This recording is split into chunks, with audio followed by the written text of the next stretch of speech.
Hello and welcome to Daily Bible Reading with me, Pastor Genesis. Thank you so much for joining. I believe that Bible reading is one of the most neglected spiritual disciplines in the church today, yet the most needed. Let us devote 10 to 15 minutes daily to read the Word of God and watch as God literally transforms our lives by the power of His Word. Please subscribe, like, and share, and let's spread the Word of God together. And Father, I pray that the entrance of your Word will bring light in Jesus' name. Let us get started.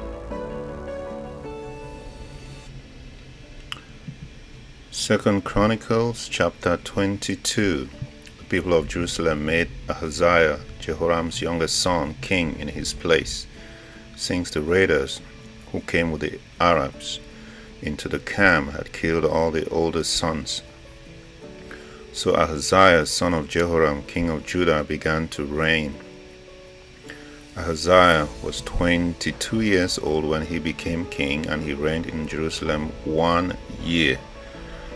His mother's name was Athaliah, a granddaughter of Omri.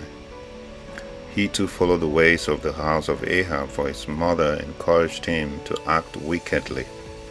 He did evil in the eyes of the Lord, as the house of Ahab had done, for after his father's death they became his advisers to his undoing. He also followed their counsel when he went with Joram, son of Ahab, king of Israel, to wage war against Hazael, king of Aram, at Ramoth Gilead. The Arameans wounded Joram, and so he returned to Jezreel to recover from the wounds they had inflicted on him at Ramoth in his battle with Hazael, king of Aram. Then Ahaziah, son of Jehoram, king of Judah, went down to Jezreel to see Joram, son of Ahab, because he had been wounded. Through Ahaziah's visit to Joram, God brought about Ahaziah's downfall. When Ahaziah arrived, he went out with Joram to meet Jehu, son of Nimshi, whom the Lord had anointed to destroy the house of Ahab. While Jehu was executing judgment on the house of Ahab, he found the officials of Judah and the sons of Ahaziah's relatives, who had been attending Ahaziah, and he killed them.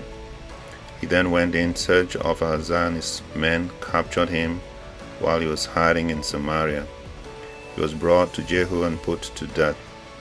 They buried him, for they said, "He was a son of Jehoshaphat who sought the Lord with all his heart."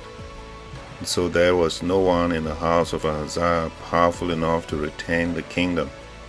When Athaliah, the mother of Ahaziah, saw that her son was dead, she proceeded to destroy the whole royal family of the house of Judah.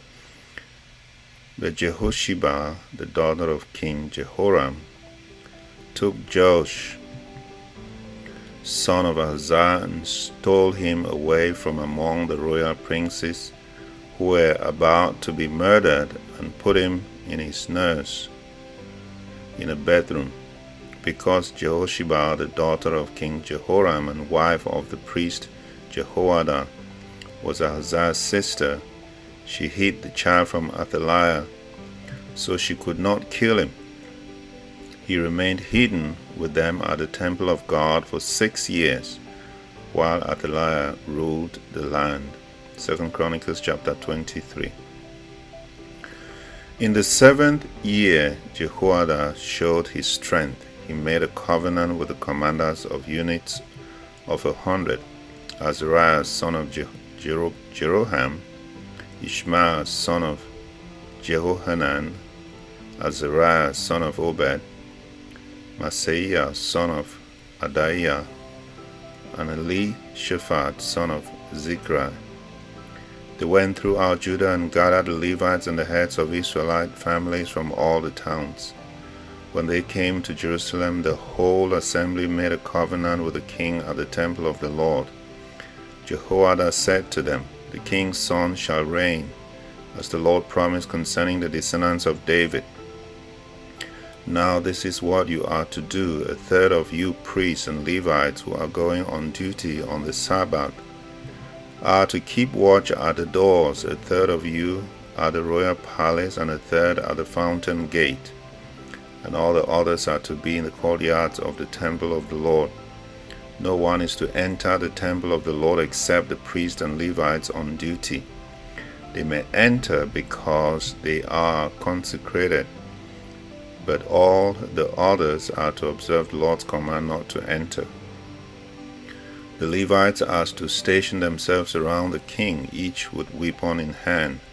Anyone who enters the temple is to be put to death. Stay close to the king wherever he goes. The Levites and all the men of Judah did just as Jehoiada the priest ordered. Each one took his men, and those who were going on duty on the Sabbath and those who were going off duty, for Jehoiada the priest had not released any of the divisions. Then he gave commanders of units of 100 and the spears and large and small shields that had belonged to King David, and they were in the temple of God.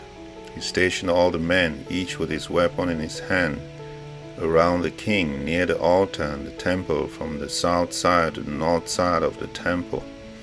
Jehoiada and his sons brought out the king's son and put the crown on him, and they presented him with a copy of the covenant and proclaimed him king. They anointed him and shouted, "Long live the king!" When Athaliah heard the noise of the people running and cheering the king, she went to them at the temple of the Lord. She looked, and there was the king standing by his pillar at the entrance. The officers and the trumpeters were besides the king, and all the people of the land were rejoicing and blowing trumpets, and musicians with their instruments were leading the praises. Then Athaliah tore her robes and shouted, "Treason! Treason!" Jehoiada the priest sent out the commanders of units of 100 who were in charge of the troops, and said to them, "Bring her out between the ranks and put to the sword anyone who follows her." For the priest had said, "Do not put her to death at the temple of the Lord." And so they seized her as she reached the entrance of the horse gate at the palace grounds, and they put her to death. Jehoiada then made a covenant that he, the people, and the king would be the Lord's people. All the people went to the temple of Baal and tore it down. They smashed the altars and idols and killed Matan the priest of Baal in front of the altars. Then Jehoiada placed the oversight of the temple of the Lord in the hands of the Levitical priests, to whom David had made assignments in the temple to present the burnt offerings of the Lord as written in the law of Moses, with rejoicing and singing as David had ordered. And he also stationed gatekeepers at the gates of the Lord's temple, so that no one was in any way unclean might enter. He took with him the commanders of the hundreds, the nobles, the rulers of the people, and all the people of the land, and brought the king down from the temple of the Lord. They went into the palace through the upper gate and seated the king on the royal throne. All the people of the land rejoiced, and the city was calm, because Athaliah had been slain with the sword. 2 Chronicles chapter 24. Joash was 7 years old when he became king, and he reigned in Jerusalem 40 years. His mother's name was Zibiah. She was from Beersheba. Joash did what was right in the eyes of the Lord all the years of Jehoiada the priest, and Jehoiada chose 2 wives for him, and he had sons and daughters. Some time later, Joash decided to restore the temple of the Lord. He called together the priests and the Levites and said to them, "Go to the towns of Judah and collect the money due annually from all Israel to repair the temple of your God. Do it now." But the Levites did not act at once. Therefore the king summoned Jehoiada the chief priest, and said to him, "Why haven't you required the Levites to bring in from Judah and Jerusalem the tax imposed by Moses the servant of the Lord, and by the assembly of Israel for the tent of the covenant law. Now the sons of that wicked woman Athaliah had broken into the temple of God, and had used even its sacred objects for the Baals. At the king's command, a chest was made and placed outside at the gate of the temple of the Lord. A proclamation was then issued in Judah and Jerusalem, that they should bring to the Lord the tax that Moses the servant of God had required of Israel in the wilderness. All the officials and all the people brought their contributions gladly, dropping them into the chest until it was full. Whenever the chest was brought in by the Levites to the king's officials, they saw that there was a large amount of money. The royal secretary and officer of the chief priest would come and empty the chest and carry it back to its place. They did this regularly and collected a great amount of money. The king and Jehoiada gave it to those who carried out the work required for the temple of the Lord. They hired masons and carpenters to restore the Lord's temple, and also workers in iron and bronze and to repair the temple. The men in charge of the work were diligent, and repairs progressed under them. They built the temple of God according to its original design and reinforced it, and when they had finished, they brought the rest of the money to the king and Jehoiada, and with it were made articles for the Lord's temple, articles for the service and for the burnt offering, and also dishes and other objects of gold and silver. As long as Jehoiada lived, burnt offerings were presented continually in the temple of the Lord.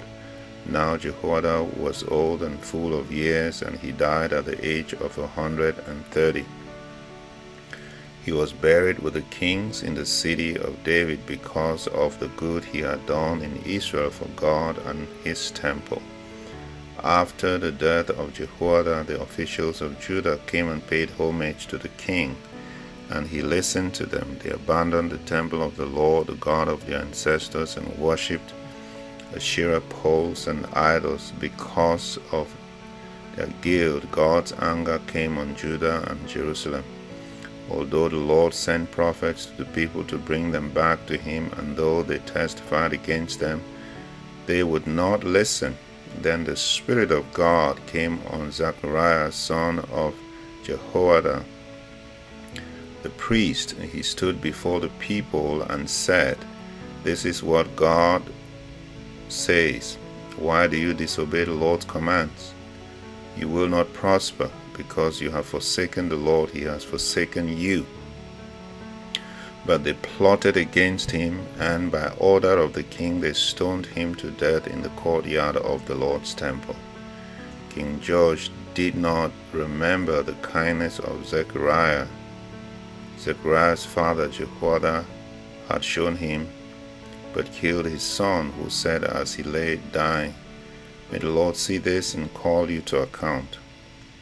At the turn of the year, the army of Aram marched against Joash. It invaded Judah and Jerusalem and killed all the leaders of the people. They sent all the plunder to their king in Damascus. Although the Aramean army had come with only a few men, the Lord delivered into their hands a much larger army. Because Judah had forsaken the Lord, the God of their ancestors, judgment was executed on Joash. When the Arameans withdrew, they left Joash severely wounded. His officials conspired against him for murdering the son of Jehoiada the priest, and they killed him in his bed. And so he died and was buried in the city of David, but not in the tombs of the kings. Those who conspired against him were Zabad, son of Shemith, an Ammonite woman, and Jehozabad, son of Shimri, a Moabite woman. The account of his sons, the many prophecies about him, and the record of the restoration of the temple of God are written in the annotations on the book of the kings, and Amaziah his son succeeded him as king. 2 Chronicles chapter 25. Amaziah was 25 years old when he became king, and he reigned in Jerusalem 29 years. His mother's name was Jehoadan, and she was from Jerusalem. He did what was right in the eyes of the Lord, but not wholeheartedly. After the kingdom was firmly in his control, he executed the officials who had murdered his father and king. Yet he did not put their children to death, but acted in accordance with what is written in the law in the book of Moses, where the Lord commanded, "Parents shall not be put to death for their children, nor children be put to death for their parents. Each will die for their own sin." Amaziah called the people of Judah together and assigned them according to their families to commanders of thousands and commanders of hundreds for all Judah and Benjamin. He then mustered those 20 years old or more and found that there were 300,000 men fit for military service, able to handle the spear and shield. He also hired 100,000 fighting men from Israel for 100 talents of silver. But a man of God came to him and said, "Your Majesty, these troops from Israel must not march with you, for the Lord is not with Israel, not with any of the people of Ephraim. Even if you go and fight courageously in battle, God will overthrow you before the enemy, for God has the power to help or to overthrow." Amaziah asked the man of God, what about the 100 talents I paid for these Israelite troops?" The man of God replied, "The Lord can give you much more than that." So Amaziah dismissed the troops who had come to him from Ephraim and sent them home. They were furious with Judah and left for home in a great rage. Amaziah then marshaled his strength and led his army to the valley of Salt, where he killed 10,000 men of Seir. The army of Judah also captured 10,000 men alive, took them to the top of a cliff and threw them down, so that all were dashed to pieces. Meanwhile, the troops that Amaziah had sent back and had not allowed to take part in the war raided towns belonging to Judah from Samaria to Beth Horon. They killed 3,000 people and carried off great quantities of plunder. When Amaziah returned from slaughtering the Edomites, he brought back the gods of the people of Seir. He set them up as his own gods, bowed down to them, and burned sacrifices to them. The anger of the Lord burned against Amaziah, and he sent a prophet to him who said, "Why do you consult these people's gods, which could not save their own people from your hand?" While he was still speaking, the king said to him, "Have we appointed you an advisor to the king? Stop! Why be struck down?" And so the prophet stopped but said, "I know that God has determined to destroy you, because you have done this and have not listened to my counsel." After Amaziah, king of Judah, consulted his advisers, he sent this challenge to Jehoash, son of Jehoahaz, the son of Jehu, king of Israel. "Come, let us face each other in battle." But Jehoash, king of Israel, replied to Amaziah, king of Judah, "A thistle in Lebanon sent a message to a cedar in Lebanon. Give your daughter to my son in marriage." Then a wild beast in Lebanon came along and trampled the thistle underfoot. You say to yourself that you have defeated Edom, and now you are arrogant and proud. But stay at home, while I ask for trouble and cause your own downfall and that of Judah also. Amaziah, however, would not listen, for God so worked that he might deliver them into the hands of Jehoash, because they sought the gods of Edom. So Jehoash, king of Israel, attacked. He and Amaziah, king of Judah, faced each other at Beth-shemesh in Judah. Judah was routed by Israel, and every man fled to his home. Jehoash, king of Israel, captured Amaziah, king of Judah, the son of Joash, the son of Ahaziah, at Beth-shemesh. Then Jehoash brought him to Jerusalem and brought down the wall of Jerusalem from Ephraim gate to the corner gate, a section about 400 cubits long. He took all the gold and silver and all the articles found in the temple of God that had been in the care of Obed-Edom, together with the palace treasures and hostages, and returned to Samaria. Amaziah, son of Joash, king of Judah, lived for 15 years after the death of Jehoash, son of Jehoahaz, king of Israel. As for the other events of Amaziah's reign, from the beginning to end, are they not written in the book of the kings of Judah and Israel? From the time that Amaziah turned away from following the Lord, they conspired against him in Jerusalem, and he fled to Lachish. But they sent men after him to Lachish and killed him there. He was brought back by horse and was buried with his ancestors in the city of Judah.